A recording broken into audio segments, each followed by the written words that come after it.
कौम को जिसने भारत की स्वतंत्रता की लड़ाई लड़ी है, उस कौम को जिसने 1857 में उन्होंने मंगल पांडे के साथ उन्होंने अपनी शहादत दी, अब उस कौम पर आप दाग लगाना चाहते हैं जिसमें लगभग 2 लाख उलेमा शहीद हुए, अब उस कौम पर दाग लगाना चाहते हैं। जब आप लोग भारत छोड़ो आंदोलन का समर्थन नहीं कर रहे थे, उस कौम ने भारत छोड़ो आंदोलन का समर्थन किया। अंग्रेजों को मौसी पिटीशन लिख रहे थे, वो माल्टा में 3 साल और इजिप्ट में उन्होंने शहादत दी। आप किस कौम पर दाग लगाना चाहते हो जिन्होंने 1924 में जिन्ना के 2 नेशन की थ्योरी को पूरी तरीके से नकारा, आप उस कौम पर लगा रहे हो। युवा आपने लाए, ठीक है, आप कहीं रिग्रेस प्रेजेंटमेंट को उसको सिंप्लीफाई करके प्रेजेंटमेंट लाना चाहते हैं और कहीं आप युवापा का संशोधन लाना चाहते हैं। आपका हक है। आप बस हमें इतना बताएं कि और कौन से स्टेट बोर्ड या और कौन से धार्मिक बोर्ड में आपने ये युवापा का प्रोविजन आप लाने वाले हैं, या सिर्फ ये इसी बिल में है, या सिर्फ इसी बिल में है या दूसरे में भी जो चैरिटेबल एक्ट्स हैं विभिन्न धर्मों के विभिन्न स्टेट्स के, क्या उसमें भी युवापा एक्ट आएगा या सिर्फ इसमें? क्या संदेश देना चाहते हैं? किस कौम को आप भ्रमित करना चाहते हैं?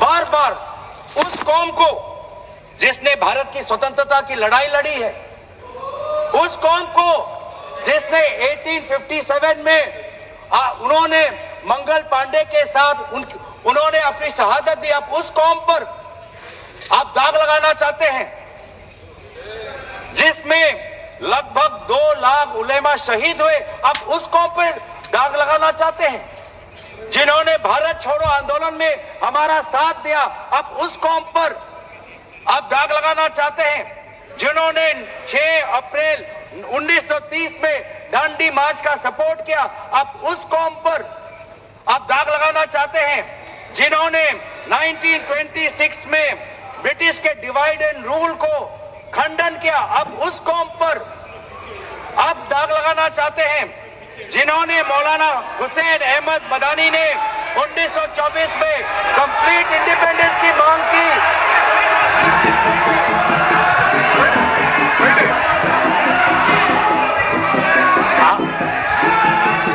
जब आप लोग भारत छोड़ो आंदोलन का समर्थन नहीं कर रहे थे, उस कौम ने भारत छोड़ो आंदोलन का समर्थन किया।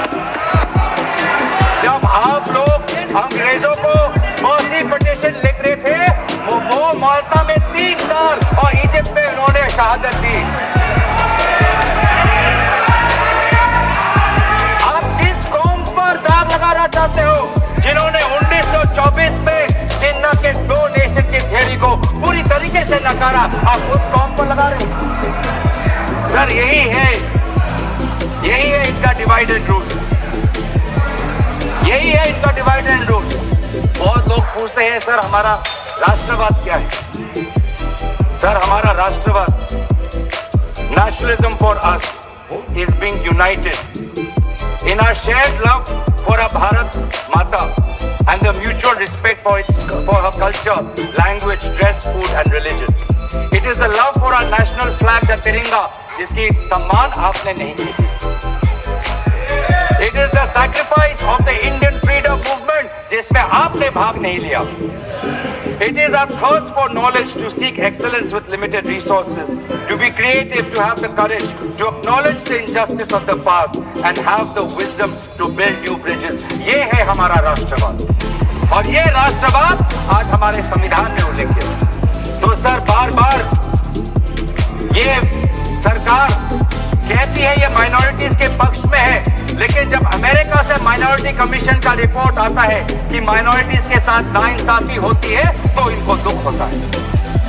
जब यूएस का रिलीजियस कमीशन का रिपोर्ट आता है तब इनको दुख होता है। सर बार बार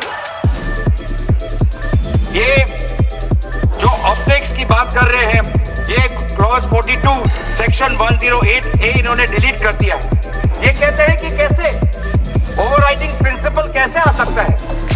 मंत्री महोदय को ओवरराइडिंग प्रिंसिपल से आपत्ति है ये सेक्शन 108 क्या है, पढ़ लेते हैं। आपके लिए भी है, हम तो जेपीसी में थे।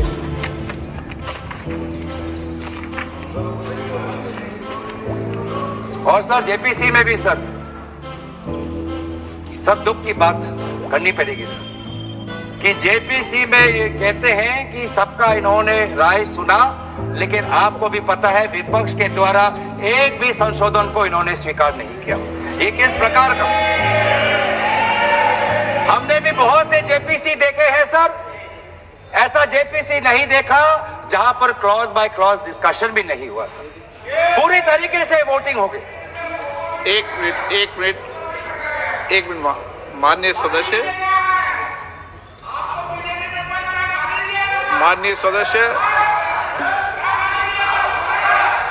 सदस्य इतना ध्यान रखें कि जेपीसी भी संसद का भाग होती है, इसलिए उसका भी ध्यान रखें।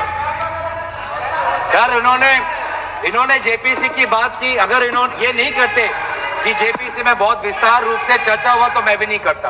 इन्होंने उल्लेख किया, इसलिए मैं करना चाहता हूं। इन्होंने उल्लेख किया कि बहुत से लोग आए जेपीसी में सर, ऐसे भी लोग आए जिनको वक्फ को लेकर इनका कोई जानकारी भी नहीं थी, कोई जानकारी नहीं थी सर, ऐसे भी आए सर। जेपीसी के मुद्दे हम बार बार हमने स्पीकर को चिट्ठी के द्वारा अवगत किया है, इसलिए हम उठा रहे हैं सर। इसमें 108A ये हटाना चाहते हैं जिसमें power to have overriding effect, लेकिन ये जो प्रिंसिपल है ओवरराइडिंग का सर, ये आज भी विभिन्न स्टेट एक्ट्स में ये है।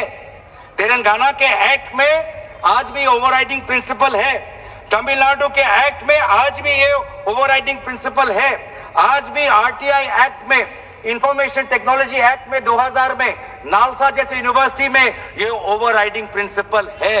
तो इसीलिए आपको सिर्फ यहां पर आपको ओवरराइडिंग प्रिंसिपल से आपको मुश्किल है, लेकिन जो दूसरे एक्ट्स में जो ओवरराइडिंग प्रिंसिपल है सेक्शन 108A के द्वारा सिमिलर प्रोविजंस है, उसमें आपको तकलीफ नहीं है सर। मैं भी अपने जैसे इन्होंने हमारे कुछ दोस्तों को सलाह दी, मैं भी इनके कुछ दोस्तों को सलाह देना चाहता हूं सर। क्लॉज 40A सेक्शन 107 जो लिमिटेशन एक्ट जो हटाया गया है सर, आंध्र प्रदेश के एक्ट में ये लिमिटेशन एक्ट ऐसा ही एक लॉ है जैसे पेरेंट एक्ट में है।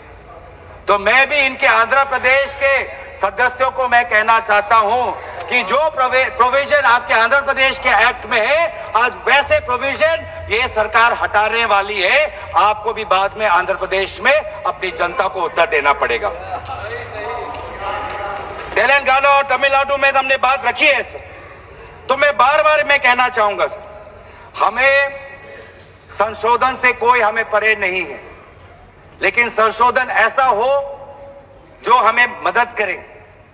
आज डिजिटाइजेशन की बात करते हैं, आज से 15 वर्ष पहले वामिस एक डिजिटल पोर्टल हमने खोल दिया है। अब ये देखिए सर सरकार की कैसी है इनकी काम है। डिजिटाइजेशन फिलहाल अभी चल रहा है, डिजिटाइजेशन हो रहा है, पर माना कि डिजिटाइजेशन वामिस में कुछ खामियां हैं, उसको अवामसी में, तो आप उसको ठीक करिए। आप 10 साल से क्या कर रहे थे? आप 10 साल से आप हमसे क्यों ठीक नहीं कर पा रहे? आप वो काम तो नहीं कर पा रहे, अब आप एक दूसरा नियम बना रहे हैं कि दोबारा आप एक नए पोर्टल पे अपने रिकॉर्ड्स आप अपलोड करिए। सर कितने बार हम इस सरकार को अपना कागज दिखाएं? वामसी का अगर इनका काम अधूरा है तो उसको ये काम संपूर्ण करें। अब लेकिन नहीं, इनका काम उद्देश्य यही है कि देश में मसला और बढ़े, और इसलिए आज इस बिल के विरोध में है। ये बिल हमारे देश की अखंडता, ये बिल हमारे संवैधानिक मूल्य, ये देश हमारे अल्पसंख्यकों की सम्मान, ये देश हमारे अमन, शांति और सदन और जेपीसी में जिस प्रकार का विचार होना चाहिए था उस सब के विरोध में है। और इसलिए आज पूरा इंडिया अलायंस आज इस बिल के विपक्ष में खड़ा हुआ है। और यही बात कहते हुए मैं अपनी वाणी को समाप्त देता हूं। धन्यवाद, शुक्रिया।